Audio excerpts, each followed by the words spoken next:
नमस्कार स्टूडेंट, आज अपन lesson number 5 प्रश्न रसायन में जियोलाइट उत्प्रेरण पढ़ रहे हैं। तो जियोलाइट एक उत्प्रेरक होता है।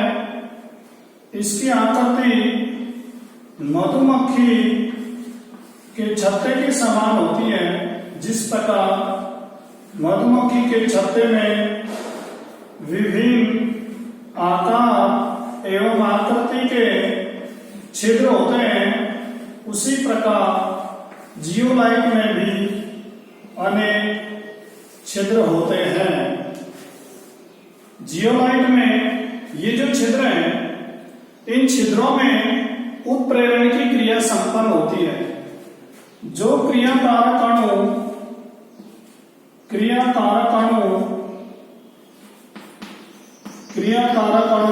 इन छिद्रों में प्रवेश करता है, उनकी उत्प्रेरण क्रिया होती है। अर्थात क्रियाकारक अणु का आकार इन छिद्रों के आकार से छोटा होना चाहिए ताकि क्रियाकारक अणु इनमें प्रवेश कर सके। अतः क्रियाकारक अणु का आकार जियोलाइट के छिद्रों के आकार से छोटा होना चाहिए। इन अभिक्रियाओं में इन छिद्रों में क्रिया होगी। क्रिया के बाद इनमें से उत्पाद का निष्कासन होगा। उत्पाद का आकार भी छिद्रों के आकार से छोटा होना चाहिए, इसीलिए इसे कहेंगे आकार वर्णात्मक उत्प्रेरक। परीक्षा में आता है इन्हें आकार वर्णात्मक उत्प्रेरक क्यों कहते हैं? क्योंकि जियोलाइट उत्प्रेरक के द्वारा होने वाली क्रिया इनके छिद्रों के आकार व आकृति पर निर्भर करती है। क्रियाकारक अणु इन छिद्रों में प्रवेश करता है, इनके अंदर उत्प्रेरण की क्रिया संपन्न होती है और उत्पाद के अणु इन छिद्रों से बाहर निकलते हैं। जिन छिद्रों का आकार क्रियाकारक अणुओं से छोटा होता है, वो अणु इनमें प्रवेश नहीं करते हैं। अतः क्रियाकारक अणु और उत्पाद के अणुओं का आकार इन छिद्रों से छोटा होना चाहिए, इसीलिए इन्हें आकार वर्णात्मक उत्प्रेरक भी कहते हैं। आगे अपन समझ रहे हैं एक एग्जांपल, सोडियम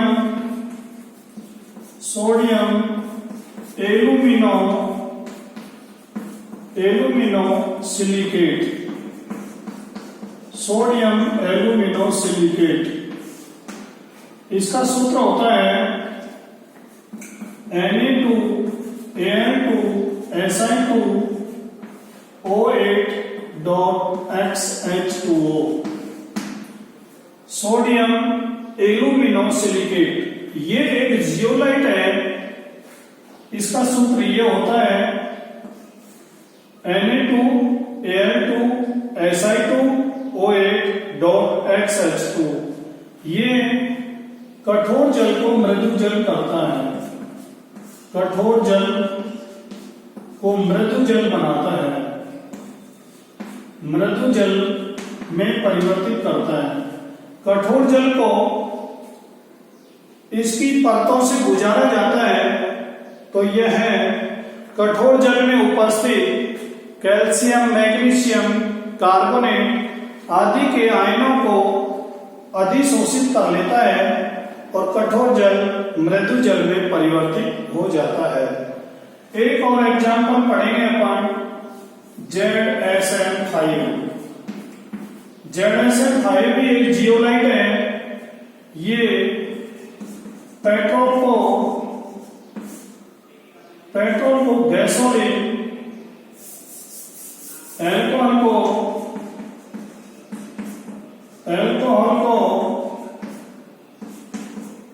पेट्रोल में परिवर्तित कर देता है। पेट्रोल को अपन कहेंगे गैसोलीन।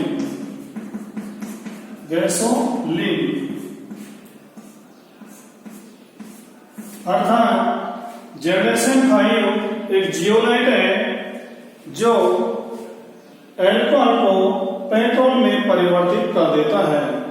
इस प्रकार अपन समझ रहे हैं जियोलाइट एक उत्प्रेरक होता है जिसमें विभिन्न आकार एवं आकृति के छिद्र होते हैं। इन छिद्रों के अंदर उत्प्रेरण क्रिया संपन्न होती है। क्रिया कारक अणु छिद्रों में प्रवेश करते हैं। छिद्रों के अंदर उत्पाद का निर्माण होता है। उत्पाद के अणु छिद्रों से बाहर मुक्त होते हैं, इसीलिए इन्हें आकार वर्णात्मक उत्प्रेरक भी कहते हैं।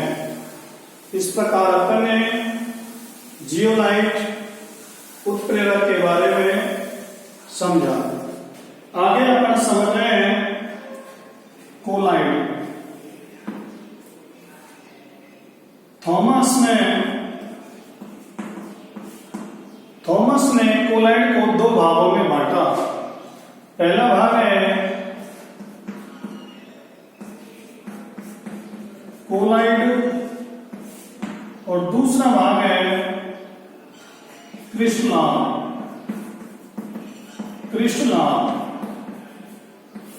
थॉमस ने पदार्थों को दो भागों में वर्गीकृत किया। पहले भाग का नाम कोलाइड और दूसरे भाग का नाम है क्रिस्टलॉइड।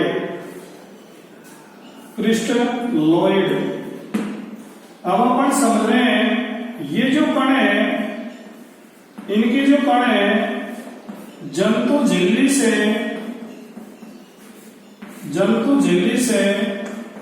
विसरित नहीं होते हैं। जंतु झिल्ली से विसरित नहीं होते हैं। एग्जाम्पल स्टार्च, गोंद आदि।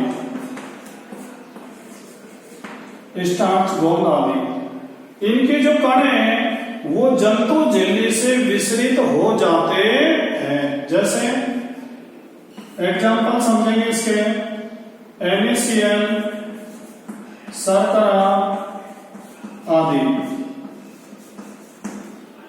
जो ये थॉमस ने वर्गीकरण किया था ये पूर्ण रूप में सही नहीं पाया गया, क्योंकि कुछ पदार्थ हैं जो जंतु झिल्ली से विसरित हो जाते हैं उन्हें क्रिस्टलॉइड कहा।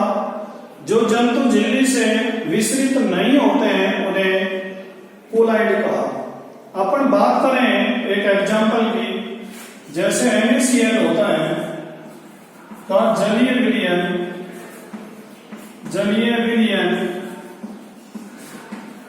इसका जो व्यवहार होता है ये क्रिस्टलॉइड की तरह होता है। क्रिस्टलॉइड अर्थात NaCl का जलीय विलयन जंतु झिल्ली से विसरित हो जाता है। इसी प्रकार जो NaCl है इसको यदि बेंजीन में घोला जाए, तो इसका जो व्यवहार है वो कोलाइड की तरह होता है।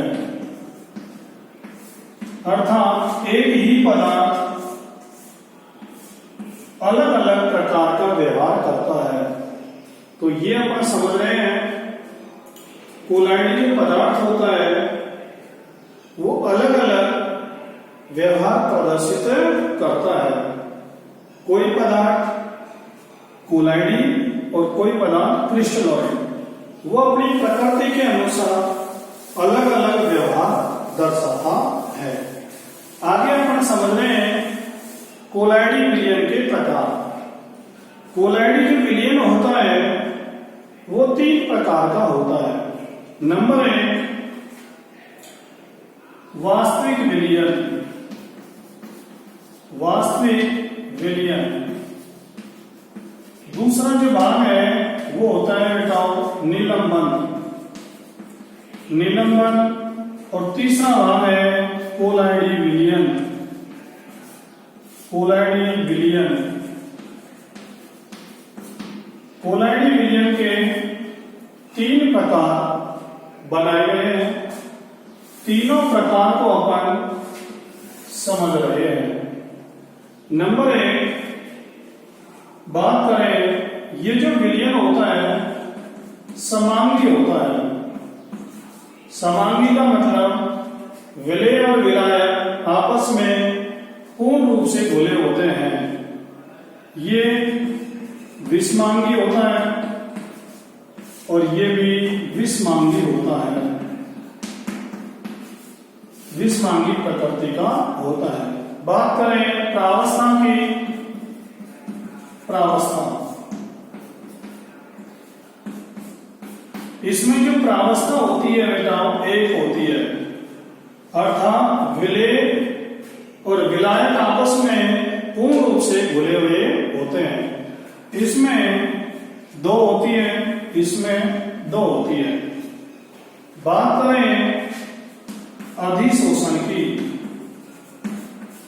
अधिशोषण, इनका जो अधिशोषण है वो कम होता है, इनका अधिशोषण नहीं होता है, इनका अधिशोषण उच्च या अधिक होता है। इनके कणों का अधिशोषण कम होगा, इनके कणों का अधिशोषण नहीं होता है, इनके कणों का अधिशोषण अधिक होता है। नंबर 4, सूक्ष्मदर्शी की अपन बात करें, सूक्ष्मदर्शी, इनके कणों को सूक्ष्मदर्शी से भी नहीं देखा जा सकता।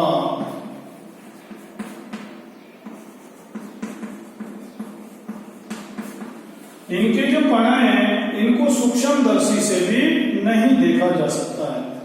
इनके कणों को आंखों से देखा जा सकता है, क्योंकि इनके कण बड़े होते हैं, इन्हें केवल सूक्ष्मदर्शी से देखा जा सकता है, अर्थात इनके कणों को सूक्ष्मदर्शी से अपन देख सकते हैं। इनके कणों का जो आकार है 10⁻⁻7 सेंटीमीटर से कम होता है। इनके कणों का आकार 10⁻5 सेंटीमीटर से बड़ा होता है। इनके कणों का आकार 10⁻7 से 10⁻5 सेंटीमीटर के बीच होता है। आगे अपन बात करें टिंडल प्रभाव की, बात करें टिंडल प्रभाव, तो ये जो विलयन है टिंडल प्रभाव नहीं दर्शाते हैं, ये विलयन टिंडल प्रभाव नहीं दर्शाते हैं, ये विलयन टिंडल प्रभाव दर्शाते हैं। आगे बात करें अपन ब्राउन गति,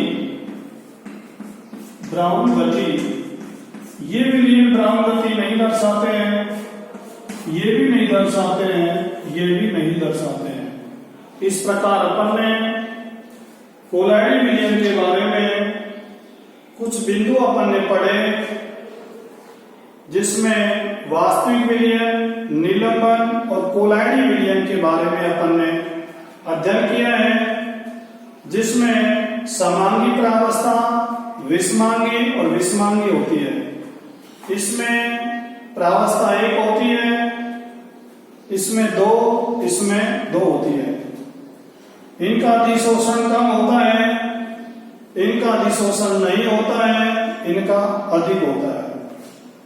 इनके कणों को सूक्ष्मदर्शी से देखा जा सकता है, इनको आंखों से देखा जा सकता है, इन्हें सूक्ष्मदर्शी से देखा जा सकता है। इनके कणों का आकार 10⁻7 सेंटीमीटर से कम होता है, इनका 10⁻5 सेंटीमीटर से अधिक होता है, इनका 10⁻7 से 10⁻5 सेंटीमीटर के बीच होता है।